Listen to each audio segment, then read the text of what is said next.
It's not cheating if nothing happened, she said when I found texts planning to meet her ex at a hotel this weekend. I didn't argue, just said, okay, and went to bed. She thought that was the end of it. It wasn't. I moved out while she was at work the next day. She came home to an empty apartment and a note. Now something happened. I left. Hey viewers, before we move on to the video, please make sure to subscribe to the channel and hit the like button if you want to see more stories like this. Thanks. The steam from the bathroom wrapped around me like a ghost as I stood there, holding her phone. I hadn't been looking for it. A notification had lit up the screen, face up on the coffee table where she'd left it. Mike, can't wait for Saturday. Harbor Suites, room 412. I'll be thinking about you. The blood in my ears made a sound like static. My thumb, moving of its own accord, tapped the screen. No password. She never bothered around me. The thread was a roadmap to a weekend I wasn't invited to. A week of planning. Talk of what she'd wear. What he missed. Her messages were eager, punctuated with laughing emojis and winking faces. My eyes scanned dates, times. This Saturday, 2 days from now. The bathroom door clicked open. Sarah emerged, wrapped in a towel, her skin pink from the heat. She was smiling, reaching for her moisturizer. You'll never guess what Stacy said at work today, she began, then stopped. She saw my face. She saw her phone in my hand. The smile didn't fade so much as shatter and reform into something defensive and sharp. What are you doing? My voice came out flat, a neutral tone I didn't recognize. Who's Mike? A microflinch. Then, a performative sigh. Ugh, Mike from college? I told you about him. What? And why are you planning to meet him at the Harbor Suites this Saturday? Room 412. The color drained from her face, then rushed back in 2 red spots on her cheeks. She snatched the phone from my hand, not to look, but to clutch it to her chest. You went through my phone. It lit up. I saw it. That is a massive violation of trust, she spat, her eyes wide with manufactured outrage. I can't believe you'd snoop. I wasn't snooping, I said, the calm in my voice unnerving even me. It was right there. The message was right there. So is the rest of the conversation. She waved a hand, as if swatting a fly. It's just talk. He's going through a divorce. It's messy. He's lonely. I was just going to be there for him as a friend. I looked at her, the woman I'd shared a bed with for 4 years. I knew every curve of her smile, the cadence of her laugh. Now, I watched a stranger perform a bad play. It says, and I quote, I haven't been able to stop thinking about that weekend in Miami. You replied, me either. This time, let's not leave the room. I recited the words like reading a grocery list. That's you being there for him. Her lips pressed into a thin line. She crossed her arms, the towel gaping slightly. She didn't bother to fix it. You're taking everything so literally. It's just flirty banter. It doesn't mean anything. It means you made a plan to meet an ex-boyfriend at a hotel. It means you hid it. I didn't hide it, she insisted, her voice rising. It just never came up. And for the last time, it's not like I did anything. Nothing happened. There it was. The cornerstone of her defense, laid out with such absolute, breathtaking arrogance that I actually felt the anger leave my body. It evaporated, leaving behind a crystalline, silent clarity. It's not cheating if nothing happened, she said, firm, nodding as if this was an immutable law of the universe. It's just words. You're really going to blow up our entire relationship over some hypothetical text messages? Over nothing. I looked at her, the defiant set of her jaw, the eyes waiting for me to crumble, to agree that I was being unreasonable, emotional, literal. For 4 years, I'd loved her. I'd planned a future in my head, a future with her at the center. I'd forgiven bad moods, supported her career shifts, been her rock when her father was sick. And here she stood, reducing a calculated betrayal to a semantic debate. The love I felt didn't break. It didn't even hurt. It just switched off, like a light in an empty room. I took a slow, deep breath. The static in my ears was gone. Everything was quiet. Okay, I said. It wasn't a sigh of defeat. It wasn't a grunt of anger. It was a simple, final acknowledgement. A period at the end of a sentence. She blinked. The defiance flickered, replaced by confusion, then a dawning, smug satisfaction. She mistook my clarity for capitulation. She thought I'd seen the flawless logic of her lie. The tension melted from her shoulders. A small, victorious smile touched her lips. Good, she said, her voice softening back into its normal tone. She turned and walked toward the bedroom, tossing a comment over her shoulder as if we'd just decided what to watch on TV. Can we order Thai for dinner? I'm starving. I didn't answer. I walked to the window and stared out at the deepening twilight. I heard the hairdryer start in the other room. Okay, the plan began to form in my mind, not as a rage-fueled fantasy, but as a simple, practical to-do list. A mental inventory of what was mine. The location of my important documents. The number for a 24-hour moving service I'd seen on a truck once. The balance of our joint account, mostly my money, as it happened. The emotional storm was over. The cleanup would be clinical, and it would be absolute. I went to the bedroom. She was at the vanity, blow-drying her hair, humming. She caught my eye in the mirror and gave me that smile again, the one that said, "See? That wasn't so hard." I got into bed, fully clothed, and turned my back to her. I didn't toss and turn. I lay perfectly still, eyes open in the dark, mapping my exit strategy with a calm, surgical precision. The last thread of us had been cut. Now, I just had to walk away from the tapestry before she realized it was already unraveling in her hands. The alarm went off at 6:30 a.m. Sarah stirred beside me, grumbling, and hit snooze. I lay there, counting her breaths until they evened back into sleep. Then, with the precision of a surgeon, I began. I did not look at her. I slid out of bed, dressed in yesterday's jeans and a hoodie, and walked into the living room. The first thing I did was take a photo of the note I'd written hours ago in the dark, propped against her favorite mug on the kitchen counter. A digital timestamp, proof for myself, more than anyone, that I had done this calmly. That I meant it. I opened my laptop at the dining table, the one we'd bought together at a flea market. I found the website for Metro Movers, anytime, anywhere, and clicked the 24/7 chat. Me, need 2 movers and a mid-sized truck for a 2-hour job today, starting ASAP. 1-bedroom apartment, just a few large items. Agent, we have a crew available at 9 a.m. Me, I'll pay a 50% premium for a crew at 8 a.m. Agent, give us 20 minutes. I transferred the deposit without a flinch. Money was just a tool for freedom now. Then I packed. I worked not with grief, but with a focused, sterile efficiency. I took the 2 large suitcases from the top of the closet and filled them with my clothes, my shoes, my winter coat. I left the sweater she'd knitted me, badly, 2 Christmases ago draped over the chair. I emptied my bedside drawer, passport, birth certificate, social security card, the watch my dad gave me. I left the silly photo booth strips from a friend's wedding. From the living room, I took my PlayStation and my laptop. I left the TV we'd bought together, the throw pillows she'd picked out, the bookshelf that held mostly her novels. From the kitchen, I took only the high-end chef's knife I'd bought for myself and my favorite coffee mug, a plain, black one. I left the fancy espresso machine we'd saved for, the one she used every morning. I left the coffee maker, too. Let her buy her own. The movers arrived at 8:05, 2 bored-looking guys named Luis and Dave. I directed them with quiet, short sentences. That desk. Yes, just the plain one, not the white one. The guitar case and the amplifier, please. The gray filing cabinet. That's it. They loaded my life into the truck in under 40 minutes. The apartment looked lopsided. Not empty, but wrong, like a smile missing key teeth. It was a violation of the life we'd curated, and the sight of it filled me not with sadness, but with a grim sense of correctness. I did one last walkthrough. The bathroom. My razor was gone from the counter. My towel was missing from the rack. The bedroom. My side of the closet was a hollow cavern. My suitcase, the one I used for work trips, was gone from under the bed. I stood in the doorway of the room where she still slept, her hair fanned out on my pillow. I felt nothing. No last pang of love, no fury. She was just a person in a bed, in a room that was no longer my home. I closed the front door softly at 8:52 a.m. I did not listen for the click.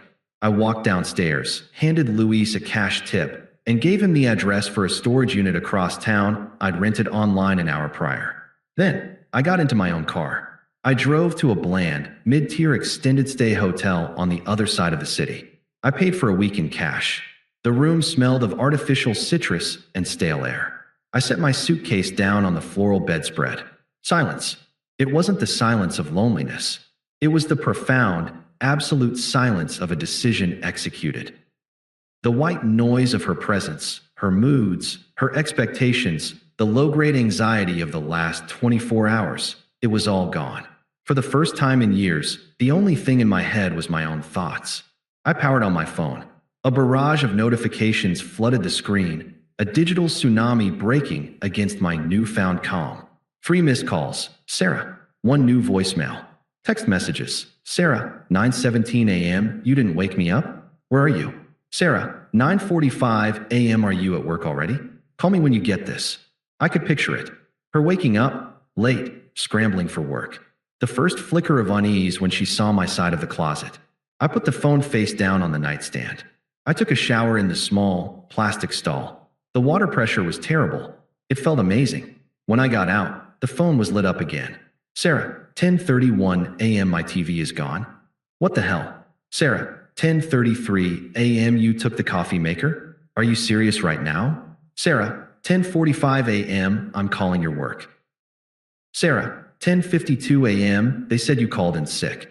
What is going on? This isn't funny. I ordered a mediocre club sandwich from room service and ate it at the small desk, watching the traffic on the highway below. The phone buzzed intermittently on the bed, a trapped insect. 1 new voicemail. I finished my sandwich, wiped my hands, and finally picked up the phone.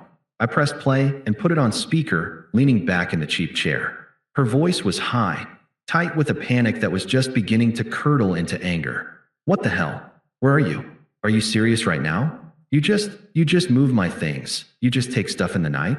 This is insane. We need to talk like adults. Call me the second you get this. A beep. The message ended. I looked at the time. 11:30 a.m. She'd be on her lunch break, sitting in the apartment that was now just her apartment, surrounded by the ghost of my absence, staring at the note. Now something happened. I left. I imagined her reading it. I imagined her brain, so adept at twisting logic, trying to contort this. He's overreacting. He's trying to teach me a lesson. He'll be back. But the missing furniture, the empty closet, they were facts too solid for her semantics. For the first time, her words had met an action they couldn't explain away. I powered the phone off completely. The room was silent again. I laid down on the bed, the stiff sheets unfamiliar against my skin. I closed my eyes. I didn't sleep, but I rested in a way I hadn't in years. There was no argument to rehearse, no hurt to nurse, no confusion to untangle. There was only the quiet, irrevocable truth of what I had done. The first move was complete. The game, for me, was already over. She just didn't know she was playing alone. For 3 days, I lived in the sterile bubble of the hotel room. I didn't turn my phone on. The silence was an active project, and I cultivated it. I got a temporary membership at a gym 2 blocks away and went every morning, pushing my body until it was too tired to feel anything but its own exertion.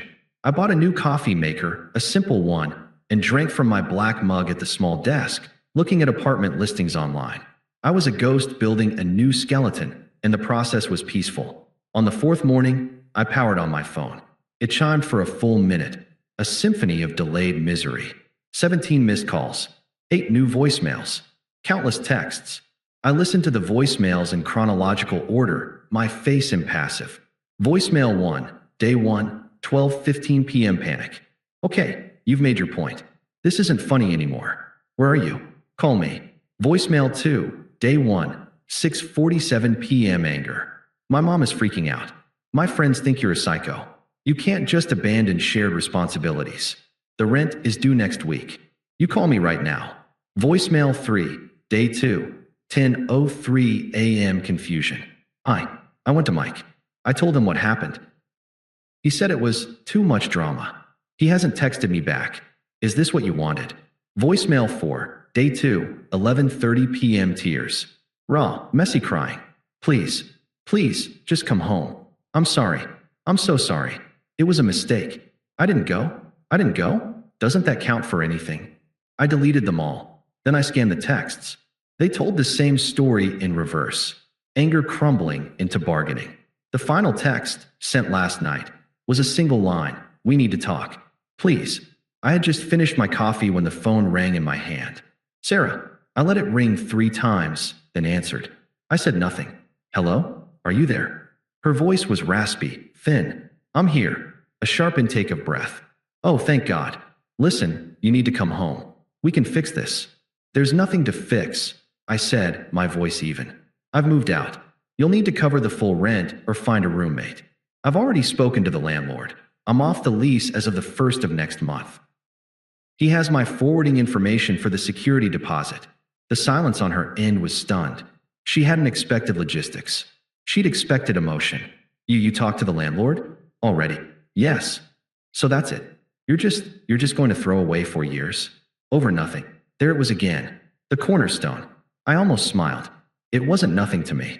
But I didn't go, she wailed, the tears returning. I called the whole thing off. I chose you. Doesn't that matter? I looked out the window at the gray sky. Whether you went or not is irrelevant, Sarah. You wanted to. You planned to. You defended wanting to. My leaving isn't a punishment. It's just a consequence. It's not a negotiation. You're being so cold, she accused, a new note of hysteria creeping in. This isn't you. Who does this? It's me now, I said simply. Goodbye. I hung up. I blocked her number. The silence returned, sweeter than before.